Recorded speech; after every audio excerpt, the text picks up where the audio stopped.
Well, hello everybody, and welcome to Legit Podcast Pro. I'm Gordon Firemark, and something weird's happening with my screen here, it seems like it's always happening.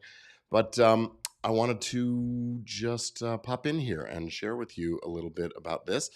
A simple definition, just one word that could have saved a podcaster giant headaches and literally tens of thousands of dollars. Hi, I'm Gordon Firemark.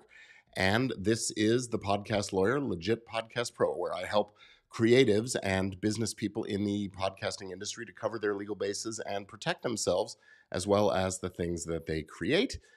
And here we go.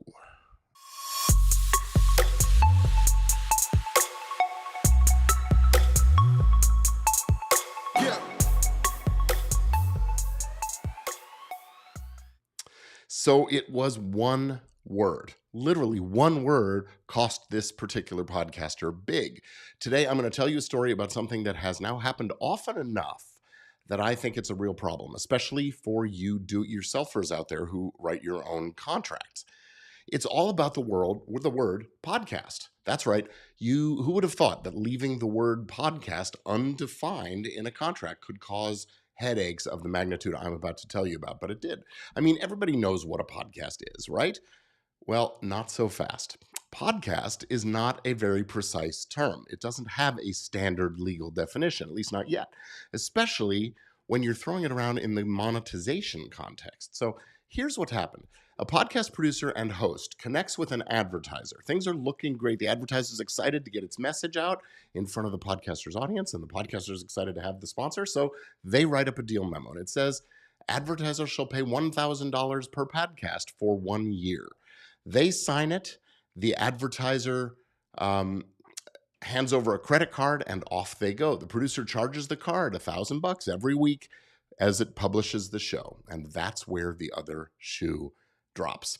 The year rolls around, and the deal has now expired, and another couple of months go by, and then an irate phone call from the advertiser. You said $1,000 to advertise in the podcast for a year. You've overcharged me. You owe me $51,000.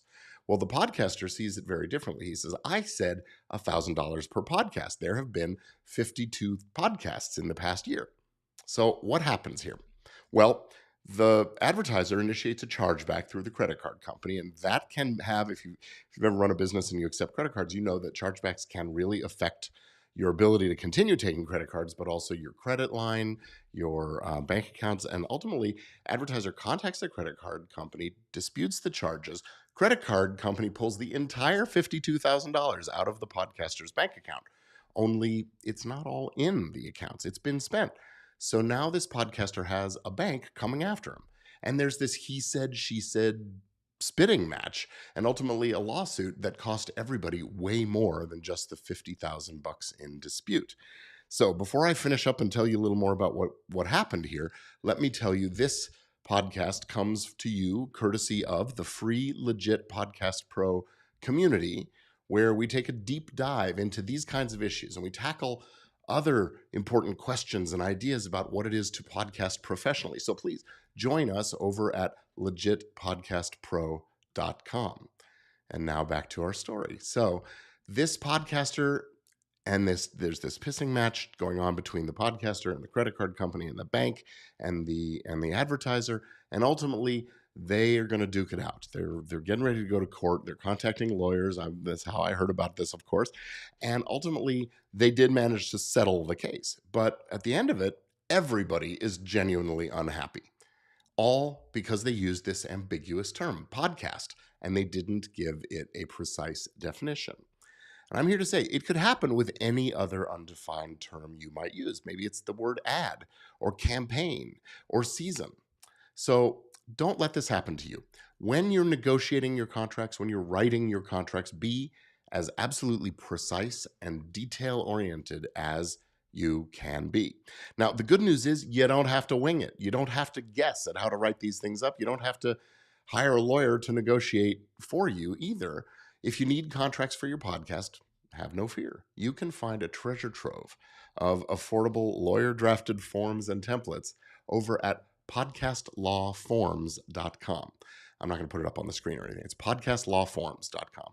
And if you're looking for a deeper dive into the legal stuff around podcasting, but you still want to do things yourself, maybe with a little more hand-holding and encouragement and so on, check out my course over at easylegalforpodcasters.com. I've made this for the do-it-yourselfer, where you can do it, but you have some guidance and information. So please, if this episode of Legit Podcast Pro has meant anything to you, if it's given you some food for thought, please comment and like and share and let me know if you have questions. And I see Alina said something in the comments. Thank you for the compliment that I'm looking good. I like to think I've looked good, but anyway.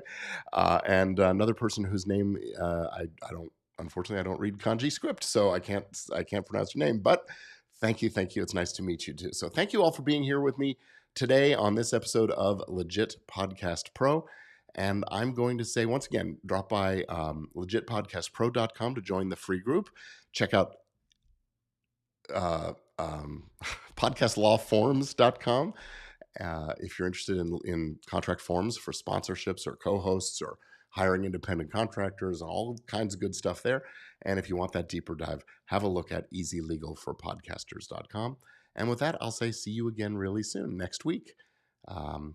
Same bat channel, slightly different bat time. I'm running a little late today, so about 4 p.m. most Thursdays is when I do this. See you again soon. Bye.